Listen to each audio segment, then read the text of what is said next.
Assalamualaikum warahmatullahi wabarakatuh. Kami dari kelompok 5 akan mempresentasikan pertempuran 10 November yang terjadi di Surabaya tahun 1945. Pertempuran ini adalah perang pertama pasukan Indonesia dengan pasukan asing setelah proklamasi kemerdekaan Indonesia, atau perang pertama setelah gencatan senjata antara pihak Indonesia dan pihak tentara Inggris, dan telah ditandatangani pada tanggal 29 Oktober 1945 dalam keadaan berangsur-angsur mereda. Selanjutnya, pemberontakan bersenjata antara rakyat dan tentara Inggris di Surabaya terjadi. Pemberontakan tersebut memuncak dengan terbunuhnya Brigadir Jenderal Malabi, yaitu pimpinan tentara Inggris untuk Jawa Timur, pada tanggal 30 Oktober 1945. Peristiwa perang penyebab terjadinya pertempuran Surabaya adalah datangnya pasukan sekutu yang ditunggangi oleh Allied Forces Netherlands East Indies yang disingkat NICA. Pada 25 Oktober 1945, awalnya tujuan sekutu datang adalah untuk mengamankan para tawanan perang dan melucuti senjata Jepang. Namun, NICA yang dipimpin oleh Brigadir Jenderal Albertin Walter Soder Malabi langsung masuk ke Surabaya dan mendirikan pos pertahanan di sana. Tindakan Malabi ini kemudian dianggap sebagai tanda dimulainya perang terhadap pasukan Indonesia. Lebih lanjut, pada 27 Oktober 1945, pasukan sekutu juga mendominasi tentara Inggris yang menyerbu penjara dan membebaskan para tawanan perang yang ditahan oleh Indonesia.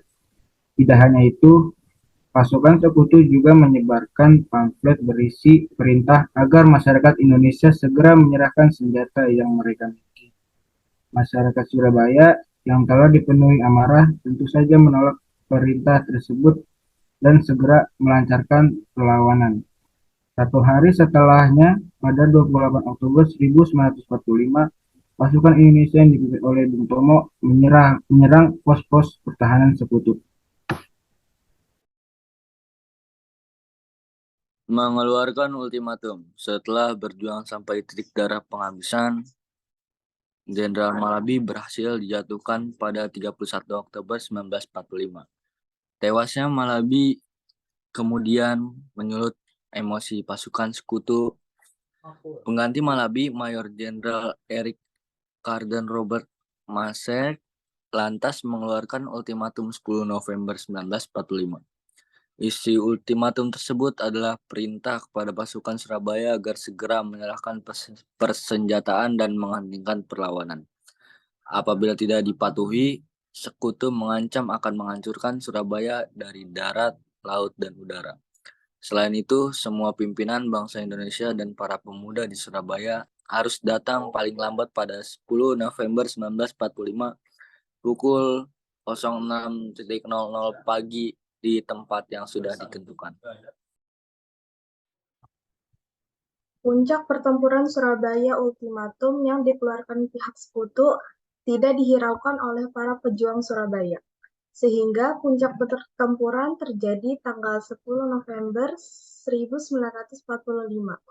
Pertempuran hebat berlangsung selama lebih dari 2 pekan dan baru berakhir pada 28 November 1945.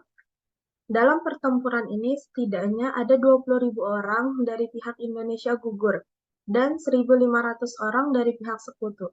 Selain itu, diperkirakan 150.000 orang terpaksa meninggalkan kota Surabaya.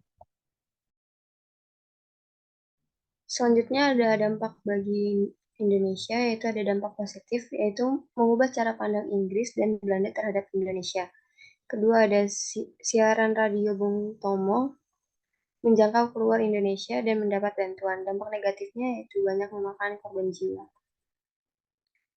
Sekian dari kami, kurang lebihnya mohon maaf. Assalamualaikum warahmatullahi wabarakatuh. Waalaikumsalam warahmatullahi wabarakatuh.